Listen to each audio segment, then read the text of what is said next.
ቴል አቪቭ ለሃርጌሳ የሰጠችው ዕውቅና ከራሱ አልፎ የኢትዮጵያም ስም አብሮ እንዲነሳ አስገድዷል። እስራኤል ይህን ውሳኔ የወሰነችው ከራሷ ጥቅም ባለፈ ለኢትዮጵያ የባህር በር ለማመቻቸት ነው የሚል መላምት ከግብፅ ልሂቃን በኩል እየተሰማ ነው። በእርግጥ የእስራኤልና ኢትዮጵያ ከፍተኛ ባለስልጣናት ደጋግመው እየተገናኙ ቢሆንም ስለዚህ ጉዳይ ቢያንስ በአደባባይ ሲያነሱት ተሰምቶ አይታወቅም።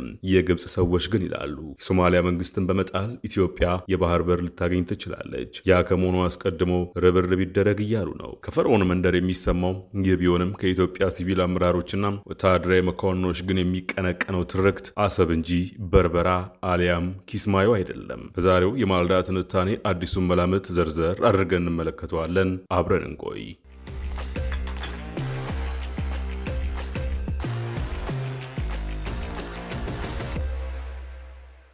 እስራኤል ለሶማሊላንድ የሀገርነት ዕውቅና ከሰጠች በኋላ ግብፅ የፕሬዝደንት ሐሰን ሼህ መሐሙድን መንግስት ለመጠበቅ በሚል ወታደራዊ ይዞቷን እያሰፋች ነው። ካይሮ ቴል አቪቭ ለሃርጌሳ የሰጠቻትን ዕውቅና ተከትሎ እግሯ በሶማሊላንድ ትተክላለች። ይህ ደግሞ ለብሔራዊ ደህንነቴ ስጋት ነው ብላ ወስዳለች። ከዚህ በተጨማሪም በታላቁ ኢትዮጵያ ህዳሴ ግድብና በአባይ ውሃ ወንዝ አጠቃቀም ላይ የከረረ ተቃውሞ የምታሰማባት ኢትዮጵያ በእስራኤል አማካይነት የባህር በር ተጠቃሚ ልትሆን ትችላለች የሚል ስጋትም ተፈጥሯል። የቀድሞ የግብፅ ወታደራዊ መኮንንና አሁን በጡረታ ላይ የሚገኙ ሳሚር ራግባ ሶማሌላንድ የሶማሊያ ስትራቴጂካዊ አካል ናት። ሃርጌሳ ከቴል አቪቭ ጋር የጀመረችው ግንኙነት የእኛ የግብፅ በኤደን ባህረ ሰላጤን ከባቢል መንደብ አቅራቢያ በደቡባዊ ቀይ ባህር ያለንን ተጠቃሚነት ሊጎዳ ይችላል ባይ ናቸው። ቀጥለውም መላ አፍሪካ ቀንድ ለግብፅ ብሔራዊ ጥቅም መጠበቅ እጅግ አስፈላጊ ነው። እስራኤል በሶማሌላንድ እግሯን ከተከለች ቀጣይ እርምጃ የሚሆነው የሶማሊያ መንግስትን ማስወገድ፣ ከዛም ለመሬት ቆልፏ ወይም የባህር በር ለሌላት ኢትዮጵያ የቀይ ባህር ተጠቃሚ የምትሆንበትን መንገድ ማስጠበቅ ነው ብለዋል። ናሽናል በዚህ አተታው ግብፅ በቀይ ባህር ከ2000 ኪሎ ሜትሮች በላይ የባህር ጠረፍ ተጋሪ መሆኗን ያነሳል። የግብፅ መንግስት በተደጋጋሚ መሬት ቆልፍ የሆነችው ኢትዮጵያ የባህር በር ያስፈልገኛል የሚለውን ጥያቄ በከፍተኛ ድምፀት ሲቃወመው ከርመዋል። በእርግጥ ናሽናል እንዳለው ግብፅ ይህንን ደጋግመው አድርገዋለች። ለአብነት ባለፈው ዓመት ሚያዝያ ወር ወደ ጅቡቲ አቅንቶ የነበሩት የግብፁ ፕሬዝደንት አብዱልፋታህ አልሲሲ ከጅቡቲ አቻቸው ጋር በቀይ ባህር ዙሪያ ተስማምተናል ያሉትን አቋም ማንጸባረቃቸው አይዘነጋም። የቀይ ባህርና የኤደን ባህረ ሰላጤ የአስተዳደርና የጸጥታ ጉዳይ የውሃ አካላቱን የሚጎራበቱ ሀገራት ብቸኛ ኃላፊነት እንደሆነ መስማማታቸውን የገለጹት የግብፁ ፕሬዝደንት አብዱልፈታህ አልሲሲ ናቸው። ሀገራቱ ቀይ ባህርና የኤደን ባህረ ሰላጤን የሚያገናኘውን የባቤል መንደብን የባህር ወሽመጥን በተመለከተ መነጋገራቸውን ደግሞ የጅቡቲው ፕሬዝደንት እስማኤል ኦማር ጊሌ አስታውቀዋል። እንደ ቢቢሲ ዘገባ ይህ የባህር ወሽመጥ በጅቡቲ ኤርትራና በየመን የሚገኝ ስትራቴጂካዊ አካባቢ ነው። ሁለቱ ፕሬዝደንቶች በዚህ የባህር ወሽመጥ የደህንነት ሁኔታ ላይ እንደተወያዩም ተገልጾ ነበር። ወሳኝ የዓለም አቀፍ ንግድ መተላለፊያ በሆነው ቀይ ባህር ነጻ የባህር ንግድ እንቅስቃሴ እንዲኖር ለማስቻል እና የባህሩን መረጋጋት ለማረጋገጥ የሚያደርጉትን ትብብር ለማጠናከር እንደተስማሙም የጅቡቲው ፕሬዝደንት አስታውቀዋል። የግብፁ ፕሬዝደንት አብዱልፋታህ አልሲሲ በኩላቸው አፍሪካ ቀንድና የቀይ ባህር ቀጠና ወቅታዊ ሁኔታን በተመለከተም ከጅቡቲው ፕሬዝደንት ጋር ሰፊ ውይይት አድርገናል ብለዋል። ሁለቱ ሀገራት በቀይ ባህር ላይ የሚያጋጥሟቸውን የጋራ ተግዳሮቶች በተመለከተ ንግግር መደረጉ ተጠቅሷል። ፕሬዝደንት አልሲሲ በወሳኝ የዓለም አቀፍ ንግድ መስመሮች ላይ የሚቃጣን ማንኛውም የደህንነትና በነጻነት የመጓዝ አደጋዎችን በሚያሻማ ሁኔታ እንደምንቃወም አረጋግጠናል ብለዋል። ሁለቱ መሪዎች ወሳኝ ዓለም አቀፍ የባህር ንግድ መተላለፊያ የሆኑት የቀይ ባህርና የኤደን ባህረ ሰላጤ የአስተዳደርና የደህንነት ጉዳይ የተጎራባች ሀገራቱ ብቸኛ ኃላፊነት እንደሆነ ከስምምነት ላይ መድረሳቸውንም አስታውቀዋል።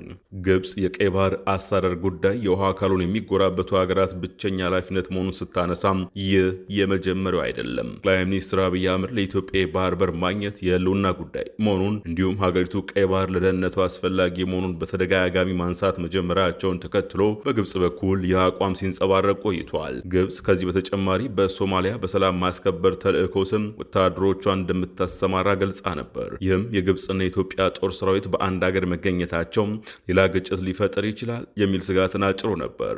ይህ ስጋትም እርሳቸውም ጋር የደረሰ የመሰሉት ሐሰን ሼህ መሐሙድም ሁለቱ ሀገራት በሀገራቸው ውስጥ እንዲዋጉ እንደማይፈቅዱ ገልጸው ነበር። የሶማሊያው ፕሬዝደንት ሐሰን ሼህ መሐሙድ በሀገራቸው በሰላም ማስከበር ላይ የሚሰማሩ የኢትዮጵያና የግብፅ ወታደሮች ወደ ግጭት ሊገቡ የሚችሉበት ምክንያት እንደሌለ በመግለጽ የውክልና ጦርነት አይኖርም ብለው ነበር። ፕሬዝደንቱ ከቢቢሲ ፎከስ ኦን አፍሪካ ጋር በነበራቸው ቃለ ምልልስ በሁለቱ ሀገራት መካከል በሶማሊያ ምድር የሚካሄድ ጦርነት እንደማይኖርና ሶማሊያም ይህን እንደማትፈቅድ አሳውቀዋል። የሶማሊያው ፕሬዝደንት ሐሰን ሼህ መሐሙድ በዚሁ ቃለ ምልልሳቸው ለኢትዮጵያና ግብፅ በሶማሊያ ውስጥ ግጭት ውስጥ ሊገቡበት የሚችሉበት እድል እንደሌለም ተናግረዋል። ሁለቱ ሀገራት ወደ ግጭት መግባት የሚፈልጉ ከሆነ በራሳቸው ሊዋጉ ይችላሉ ያሉት ፕሬዝደንቱም ነገር ግን በሶማሊያ ምድር የሁለቱ ሀገራት ሰራዊት የተሰፈሩበት ቦታ ተቀራራቢ ስላልሆነ ለግጭት የሚያበቃ እድል የለም ብለው ነበር። በግብጽና በኢትዮጵያ ወታደሮች መካከል በመቶዎች የሚቆጠሩ ኪሎሜትሮች ርቀት መኖሩን የገለጹት ፕሬዝደንቱ ግብጽ ኢትዮጵያን ለመረበሽ የምትፈልግበት ምክንያት አይታየኝም። ኢትዮጵያ በሶማሊያ የሚገኙ የግብጽ ሰላም አስከባሪ ኃይልን ለመረበሽ የምትፈልግበት ምክንያትም አይታየኝም ማለታቸው ይታወሳል። ግብጽና ኢትዮጵያ በእንዲህ አይነት ሁኔታ ውስጥ ሳሉ ነው እንግዲህ እስራኤል ለሶማሊላንድ የሀገርነት እውቅና የሰጠችው። ይህን ውሳኔ ሞቃዲሾ አጥብቃ የተቃወመችው ሲሆን ከሁለት ዓመት በፊት አዲስ አበባም በተመሳሳይ ከሀርጌሳ ጋር የደረሰችውን የመግባቢያ ስምምነት ውድቅ አድርጋው ነበር። ግብጽ ደግሞ ለኢትዮጵያ አጸፋ ከሶማሊያ፣ ጅቡቲ፣ ኤርትራ ጋር የተለያዩ ስምምነቶችን ፈጽማለች። ከጥቂት ሳምንታት በፊት ደግሞ የዶራሌና አሰብ ወታደራዊን ጨምሮ ወደቦቹን ለማልማት ስምም ሆነናል ብላለች። ባለፈው ሳምንት ከእስላማዊ ትብብር ጉባኤ ጎን ለጎን ከሶማሊያ አቻቸው አብዱልሰላም አብዲ ጋር የተወያዩት የግብጽ የውጭ ጉዳይ ሚኒስትር ባድር አብደላቲ ግብጽ የሶማሊያን አንድነትና ሉዓላዊነት በሙሉ አቅም እንደምትደግፍ ነግረዋቸዋል። አክሎም ግብጽ ዓለም አቀፉ ማህበረሰብ በሕግ ከሚያውቀው ውጪ አንዳች ፖለቲካዊ ግብን ለመጫን የሚደረጉ ማናቸውንም የተናጠል ድርጊቶች አጥብቃ እንደምታወግዝ አረጋግጠውላቸዋል። የሶማሊያ ተቋማት ሰላምና መረጋጋት ለማስፈን የሚያደርጉትን ጥረት በተለይም ጸረ ሽብርተኝነትና ጽንፈኝነትን ለመዋጋት ካይሮ ቁርጠኛ መሆኗን አጽንኦት ሰጥተዋል። እስራኤል ለሶማሊላንድ እውቅና ከሰጠች በኋላ ግብጽ ከሶማሊላንድ ጋር ያላትን ግንኙነት ከዚህ ቀደሙን በላይ እንዳጠናከረችው ያመላክተው የናሽናል ዘገባ በተለይም በወታደራዊ መስክ ያላቸውን ትብብር አጥብቀው ገፍተውበታል። አንድ ስማቸው ያልተጠቀሰ ምንጭ በዚህ ወቅት የግብጽ መንግስት ዋነኛ ዓላማ የሶማሊያ መንግስት ህልውናን ማስጠበቅ ነው። በውጭ ኃይሎች ጫና የሐሰን ሼህ መሐሙድ መንግስት ቢገረሰስ ግብጽ በሞቃዲሾ የተከለችው እግሯ ተነቅሎ ይወጣል ሲሉ ስጋታቸውን አጋርተዋል። ሶማሊያ ለኢትዮጵያ፣ ለእስራኤል አሊያም በሌላ የውጭ ኃይል እንድትበገር ግብጽ አትፈልግም ሲሉ ምንጩ አክለዋል። አካባቢያችን ውስጥ አሉ ባሏቸው የጋራ ፈተናዎች ላይ መሆኑን አመልክተው ነበር። እስራኤል ለኢትዮጵያ የባህር በር ማስገኘት የሚለው መላምት ከዚህ ቀደም ማለትም ከሁለት ዓመታት በፊት ኢትዮጵያ ከሶማሊላንድ ጋር የመግባቢያ ስምምነቱን ስትፈራረምም ከጀርባ ያለችው የተባበሩት አረብ ኤሚሬትስ ናት የሚል ዘገባም በሰፊ ወጥቶ ነበር። ዘንድሮ ለየት የሚያደርገው በአቡዳቢ ምትክ ቴልአቪቭ መጠራቷና ሁለቱም ሀገራት በጋራ የመሰለፋቸው እውነታ ነው። አክባር የተሰኘው የዜና አውታር እስራኤል ለሶማሊላንድ የሰጠችው የሀገርነት እውቅናን ከተባበሩት አረብ ኤሚሬቶች ውጪ ማሰብ የማይሆን ነው ይላል። አቡዳቢ በተገንጣዩ የደቡባዊ ሽግግር ምክር ቤት በምስራቃዊ የመንም ሆነ በሱዳን የሐምዳን ዳጋሎ ሄሜቲን ጦር መደገፏም ከዚህ ጋር ተናቦ መታየት አለበት ይላል።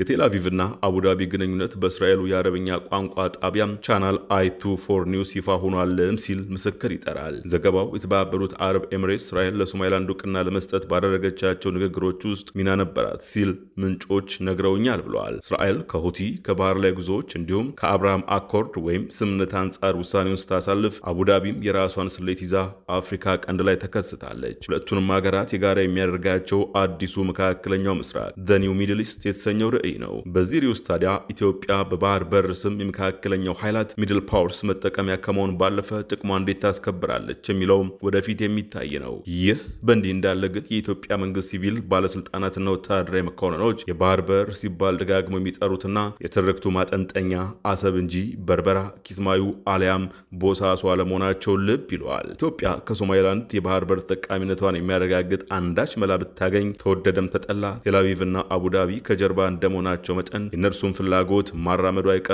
የሚል መላምት አለ።